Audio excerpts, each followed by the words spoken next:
Back to the channel banking Sarathi. So guys, आज की इस वीडियो में हम डिस्कस करने वाला है 9 अप्रैल का द वोकैब। जिससे हम कवर करेंगे आज की बहुत ही इंपॉर्टेंट वोकैबलरीज। तो चलिए बिना किसी देरी के वीडियो को स्टार्ट करते हैं। आज का सबसे पहला वर्ड है टर्मोइल।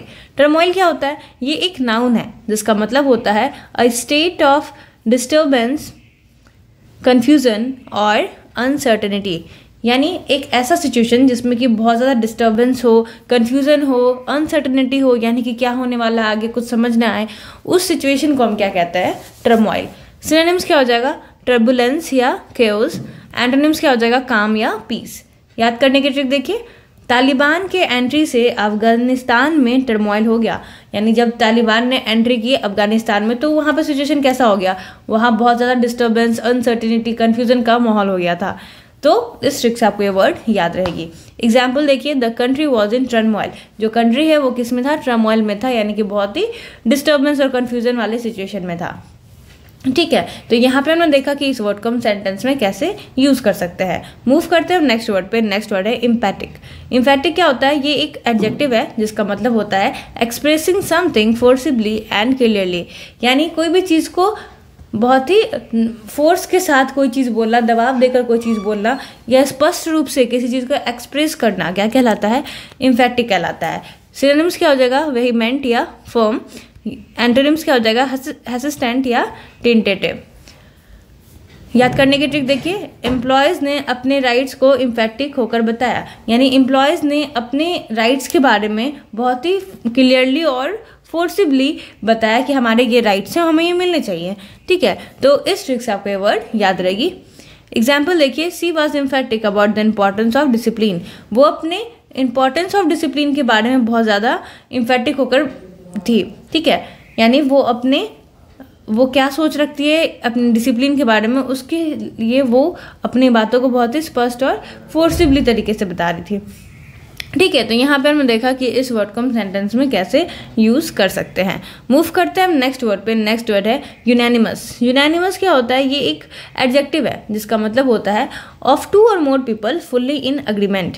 यानी 2 या 2 से ज़्यादा लोग जब एक एग्रीमेंट में एक साथ कि एक चीज़ पे एग्री करते हैं, उसे हम कहते हैं यूनैनिमस। ठीक है, सिनोनिम्स क्या हो जाएंगे? यूनाइटेड या लाइक माइंडेड। एंटोनिम्स क्या हो जाएंगे? डिवाइडेड या ऑड्स। याद करने की ट्रिक देखिए, सारे एनिमल्स ने यूनैनिमस होकर डिसीजन लिया।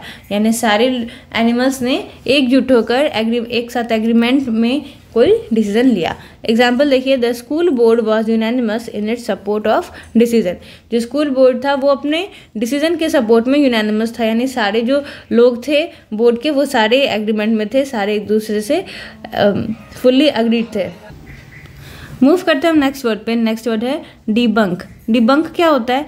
ये एक वर्ब है जिसका मतलब होता है एक्सपोज द फॉल्सनेस और हॉलीनेस ऑफ एन आइडिया और बिलीफ। यानी कोई आइडिया है या कोई बिलीव है, कोई मान्यता है, उसमें अगर वो फॉल्सनेस है, यानी उसमें कुछ अगर गलत चीज़ें हैं जो कि बस दिखावे के लिए है, उसमें कुछ सच्चाई नहीं है, तो उसको एक्सपोज कर देना। एक्सपोज यानी उसको सबके सामने ले आना कि उसमें क्या गलत है, क्या हॉलोनेस है, यानी उसमें कुछ सच बातें नहीं हैं, बस वो खोखली बातें हैं, तो उसे एक्सपोज करना क्या कहलाता है? डिबंक। सिनोनिम्स क्या हो जाएगा? एक्सप्लोड या डिफ्लेट। एंटोनिम्स क्या हो जाएगा? कन्फर्म। याद करने की ट्रिक देखिए, टीचर ने स्टूडेंट्स के क्लास बंक मारने की बात को डिबंक किया। तो स्टूडेंट्स क्लास बंक कर रहे थे और उसके लिए वो कहानी बना रहे थे, तो टीचर ने क्या किया? स्टूडेंट्स के क्लास बंक करने की बात को डिबंक किया, यानी एक्सपोज कर दिया कि वो बस बातें बना रहे हैं, कुछ एक्चुअल में नहीं है। अब हम देखेंगे इसका example. His theories has been debunked by recent research. उसकी जो थ्योरी है वो रिसेंट रिसर्च में डिबंक कर दी गई, यानी कि उनकी थ्योरी में कोई भी सच्चाई नहीं थी, बस ऐसे ही था। तो उनके जो थ्योरीज है रिसर्च में क्या कर दिया गया? डिबंक कर दिया गया। यानी उसमें जो भी फॉल्सनेस थी, जो भी हॉलोनेस थी, उसे एक्सपोज कर दिया गया। तो यहाँ पे हमने देखा कि इस वर्ड को हम सेंटेंस में कैसे यूज़ करेंगे। मूव करते हैं हम नेक्स्ट वर्ड पे। नेक्स्ट वर्ड है पैन आउट। पैन आउट क्या है? ये एक फ्रेजल वर्ब है जिसका मतलब होता है एंड अप या कंक्लूड। यानी कोई भी चीज़ को ख़त्म करना या उसे कंक्लूड करना, उसका समापन करना क्या कहलाता है? Pan out. सिनोनिम्स क्या हो जाएगा? इवेंचुएट या टर्न आउट। याद करने की ट्रिक देखिए, हमारा प्लान हमारे अकॉर्डिंग पैन आउट हुआ, यानी हम अपने प्लान को जैसे चाहते थे वो वैसे ही खत्म हुआ, वैसे ही कंक्लूड हुआ, उसी तरह से वो समाप्त हुआ। एग्जाम्पल देखिए, we hope things will pan out as we expect. जैसा हम चाहते थे कि हमें उम्मीद है कि चीज़ें वैसे ही पैन आउट होंगी, यानी वैसे ही कंक्लूड होंगी, वैसे ही एंड अप होंगी जैसा हम चाहते हैं।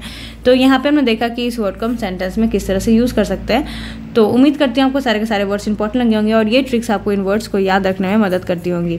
तो अगर वीडियो अच्छी लगी तो वीडियो को जरूर लाइक कर दें, अगर चैनल पर नए हैं तो चैनल को जरूर सब्सक्राइब करते हैं। तो मिलते हैं हम नेक्स्ट वीडियो में, तब तक के लिए thank you and have a nice day.